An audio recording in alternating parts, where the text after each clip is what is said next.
Good evening and welcome to Tucker Carlson Tonight. Leaders on both sides of the aisle in Congress, in the media, in our intelligence services, in virtually every overfunded think tank in Washington, have suddenly aligned tonight on a single point of agreement. America must go to war in Syria immediately. Bashar al-Assad cannot continue to lead that country. He must be overthrown. Assad is an evil man, they tell us. His latest crime is a chlorine gas attack carried out over the weekend by his forces against a rebel-held suburb of Damascus. Assad's poison gas suffocated children. Pictures of the aftermath of that are all over the internet, and they are horrifying. Assad is a monster. That's the official story. Almost everyone in power claims to believe it. The push to war in Syria, by the way, has united politicians from both sides. Lindsey Graham and Howard Dean typically agree on very little. Not much at all. But today they are both calling for war in Syria. Graham is demanding massive attacks on the Syrian military. Dean is going even further than that. On Twitter, he called the president, quote, a wimp for merely sending thousands of troops and launching tons of bombs. It strongly agree. This morning, the foreign policy team over on MSNBC explained that it's far more important for American troops to fight in Syria than it is to secure our own border here in America. Watch. There's no question that now, all these years later, it is Donald Trump's challenge. He has to take action. He's spoken to Macron. What he ought to do is a coordinated action. There has to be a comprehensive response. As Trump leaves to fight his imaginary border war, he's leaving the real war where we could make a difference, and said he's turning it over to Assad and to Iran and to ISIS. This is something that Barack Obama wouldn't even do if confronted with these set of facts. Trump has to take action in Syria. Everyone nods sagely. That ought to make you nervous. Universal bipartisan agreement on anything is usually the first sign that something deeply unwise is about to happen, if only because there is nobody left to ask skeptical questions. And we should be skeptical of this, starting with the poison gas attack itself. All the geniuses tell us that Assad killed those children. But do they really know that? Of course they don't really know that. They're making it up. They have no real idea what happened. Actually, both sides in the Syrian civil war possess chemical weapons. How would it benefit Assad using chlorine gas last weekend? Well, it wouldn't. Assad's forces had been winning the war in Syria. The administration just announced its plans to pull American troops out of Syria, having vanquished ISIS. That's good news for Assad, and about the only thing he could do to reverse it and to hurt himself would be to use poison gas against children. Well, he did it anyway, they tell us. He's that evil. Please, keep in mind this is the same story they told us last April. Do you remember that? It was almost exactly a year ago. The new administration announced it was no longer seeking to depose Assad from power. Regime change was no longer our policy. So the usual war chorus in Washington started yelping, went berserk, and days later, Assad supposedly used sarin gas against civilians in Syria. There was video.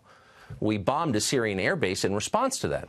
At the time, this show asked what seemed like the obvious question, are we really sure that Assad did that? It seems weirdly timed and counterproductive to him. Shut up, they explained. Of course we're sure. What an unpatriotic question. But of course they were lying. 2 months ago, the Secretary of Defense admitted that actually we still have no proof that Assad used sarin gas last year. The story, it turns out, was propaganda. It was designed to manipulate Americans, just like so much of what they say. We've seen this movie before, and we know how it ends. But just for the sake of argument, let's assume they're not lying this time. Let's assume Assad did just use chlorine gas against kids. He's perfectly capable of that, by the way, not defending his moral character. Let's say he did do it. Would that be worth starting a new war over? Overthrowing Assad's regime in Syria would result in chaos. Many thousands would die. And in fact, we might likely see the genocide of one of the last remaining Christian communities. Is safer? Would it make the region more stable? Let's see. How exactly did regime change work in Iraq and Libya? Doesn't matter, say our moral leaders on CNN and everywhere else. Atrocities like this cannot be tolerated. Okay.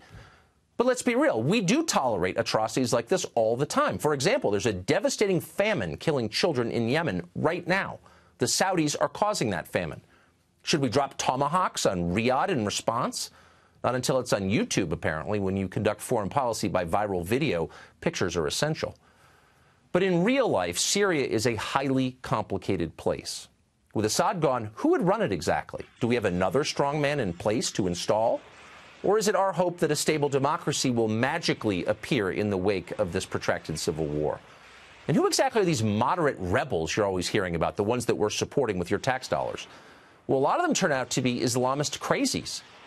For example, the city where the chemical attack just occurred is mostly controlled by the Army of Islam. It's a radical group that has called for establishing an Islamic state under Sharia law in Syria.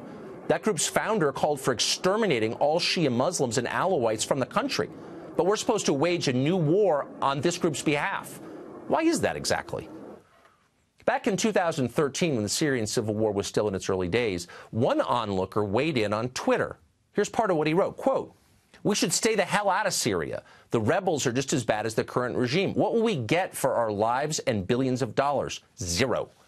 In another tweet, he said this, quote, "Let the Arab League take care of Syria. Why are these rich Arab countries not paying us for the tremendous cost of such an attack?" And in yet another tweet, he said this, "What will we get for bombing Syria beside more debt and a possible long-term conflict?" Of course, you know who wrote that. It was Donald Trump, and he was right. And that's one of the reasons he got elected president. And now the same people who brought you a dying American middle class, undefended American borders, and endless pointless wars in countries you could not find on a map are telling the president he's got to depose Assad for reasons that are both unclear and demonstrably dishonest. And by the way, it may happen. But before it does, Congress ought to consider a brand new constitutional amendment. Let's call it the Lindsey Graham Amendment. And here's what it would say. Congress shall topple no government until it finishes rebuilding the last government it toppled. And furthermore, talk show generals shall be required to personally visit the battlefield of every war they advocate for. End of amendment. That would have an immediate and positive effect. Let's hope it passes.